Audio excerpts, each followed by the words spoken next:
इस सवाल में दो धोखे हैं। पहला, विद्यार्थी ईसीएफ को घटते देखकर समझ नहीं पाते, जब लायबिलिटी घटती है तो मतलब मुनाफा बढ़ा।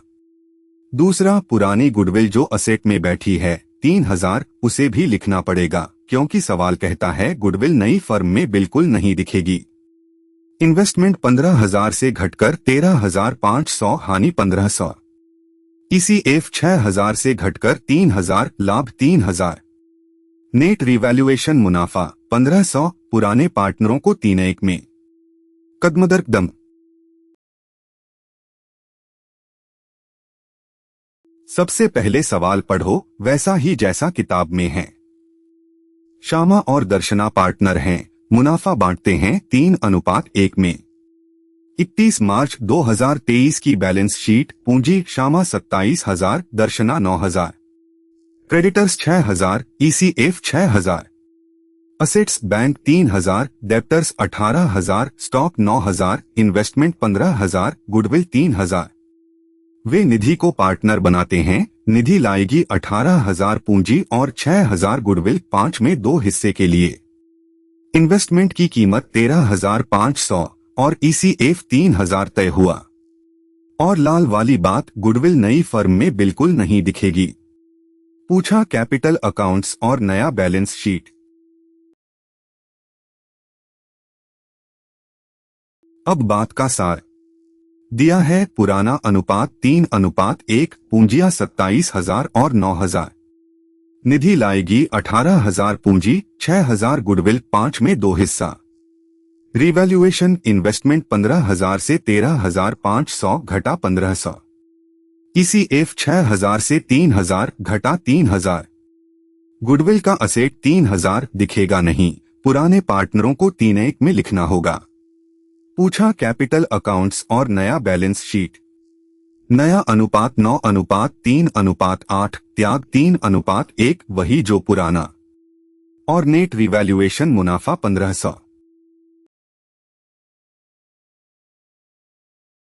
याद रखने का आसान तरीका।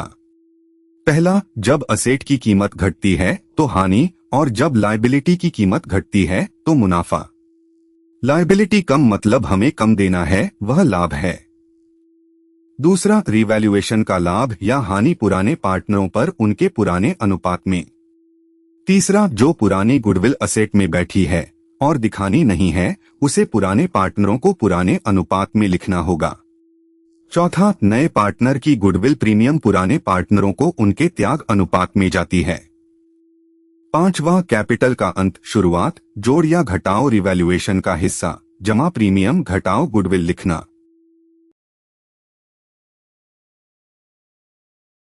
पहला कदम, रिवैल्यूएशन अकाउंट।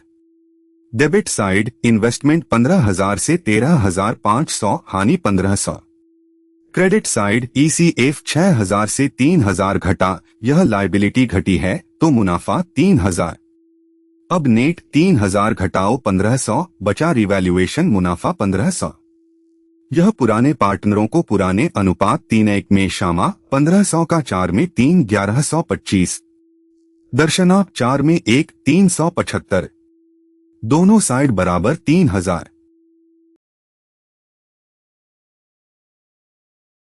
दूसरा कदम, नया अनुपात और त्याग। निधि का हिस्सा 5 में 2, 20 में 8। बचा 5 में 3, पुराने 3:1 में बंटेगा। श्यामा 5 में 3 गुना 4 में 3, 20 में 9। दर्शना 5 में 3 गुना 4 में 1, 20 में 3। नया अनुपात 9:3:8, जांच, निधि 8/20, 5 में 2, सही। अब त्याग, श्यामा पुराना 4 में 3 घटाओ नया 20 में 9, 20 में 6। दर्शना 4 में 1 घटाओ 20 में 3, 20 में 2। त्याग अनुपात 6:2, यानी 3:1, वही जो पुराना अनुपात।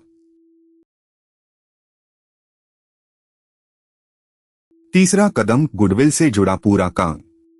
पहली बात, बैलेंस शीट में बैठी पुरानी गुडविल 3,000, सवाल कहता है दिखेगी नहीं, तो पुराने पार्टनरों को पुराने अनुपात 3:1 में लिखो।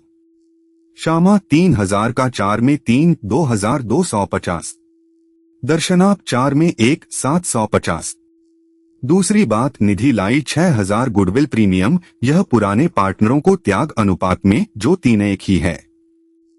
श्यामा 6000 का 4 में 3 4500, दर्शना 4 में 1 1500, जांच 2250 जमा 750 3000 और 4500 जमा 1500 6000 दोनों सही। चौथा कदम, तीनों का कैपिटल अकाउंट टेबल की तरह। श्यामा शुरुआत 27000, जमा रिवैल्यूएशन लाभ 1125 जमा प्रीमियम 4500, घटाओ गुडविल लिखना 2250, बचा 30375, दर्शना 9000 जमा 375 जमा 1500 घटाओ 750 बचा 10125, निधि सिर्फ लाई 18000, पूंजी बचा 18000। ध्यान दो, निधि के हिस्से में से प्रीमियम गुडविल में चला गया, इसलिए उसकी पूंजी पूरे 18000 ही है।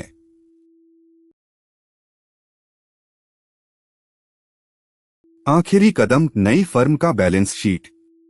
लायबिलिटी साइड, श्यामा 30,375, दर्शना 10,125, निधि 18,000। तीनों पूंजियां जोड़ो, पहले श्यामा और दर्शना 30,375 जमा 10,125 40,500, फिर निधि जमा 18,000 48,500, फिर क्रेडिटर्स 6,000 54,500, फिर ECF 3,000 कुल 57,500। अब असेट साइड, बैंक 27,000, शुरू का 3,000 जमा निधि की पूंजी 18,000 और प्रीमियम 6,000, जमा डेब्टर्स 18,000 45,000, जमा स्टॉक 9,000 54,000, जमा इन्वेस्टमेंट 13,500 57,500। दोनों साइड बराबर 57,500 बैलेंस शीट का कुल। और वो धोखा। बहुत से विद्यार्थी ECF को घटते देखकर उसे घाटा लिख देते हैं, गलत। लायबिलिटी घटी मतलब हमें कम देना है, यह लाभ है। यही पूरा रिवैल्यूएशन पलट जाता है, असली में नेट मुनाफा 1500 है, घाटा नहीं। और दूसरी भूल, पुरानी गुडविल 3000 का असेट लिखना भूल गए, तब बैलेंस शीट में गुडविल दिखती रहती है, पूंजियां बढ़ी हुई और प्रिंटेड उत्तर कभी नहीं बैठता। याद रखो, ECF घटा तो लाभ और गुडविल नहीं दिखानी तो उसे पुराने पार्टनरों को लिखो। अब रुको और खुद करो। XY पुराना अनुपात 3:1, पूंजी 36,000 और 12,000। जेड को 5 में 2 हिस्सा, वह लाया 18,000 पूंजी और 6,000 गुडविल।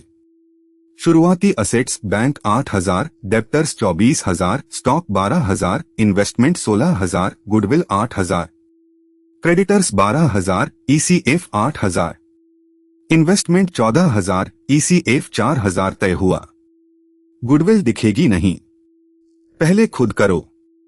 आसान तरीका, इन्वेस्टमेंट घटा 2,000, ECF घटा 4,000, नेट लाभ 2,000, X 1500, Y 500। गुडविल 8,000 लिखो 3:1 में, X 6,000, Y 2,000। प्रीमियम 6,000 त्याग में, X 4,500, Y 1500। अंत X 36,000, Y 12,000, Z 18,000, कुल पूंजी 66,000। बैलेंस शीट कुल 82,000। सार 4 लाइन।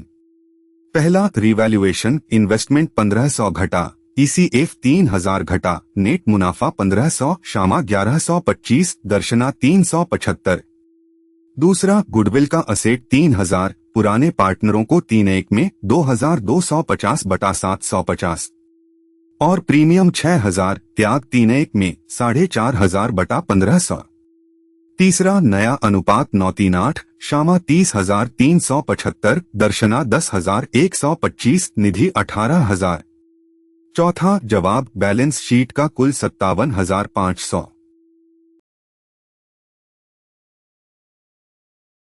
अगली वीडियो में देखेंगे जब रिवैल्यूएशन से मुनाफा बनता है और उसे पुराने पार्टनरों में बांटकर नया बैलेंस शीट बनाना होता है। हमेशा जांचो नए बैलेंस शीट में असेट साइड और लायबिलिटी साइड बराबर हों। पूरा कोर्स हर कॉन्सेप्ट कदम परीक्षा के हिसाब से mtboard.ai पर। चैनल सब्सक्राइब करना ना भूलें। धन्यवाद।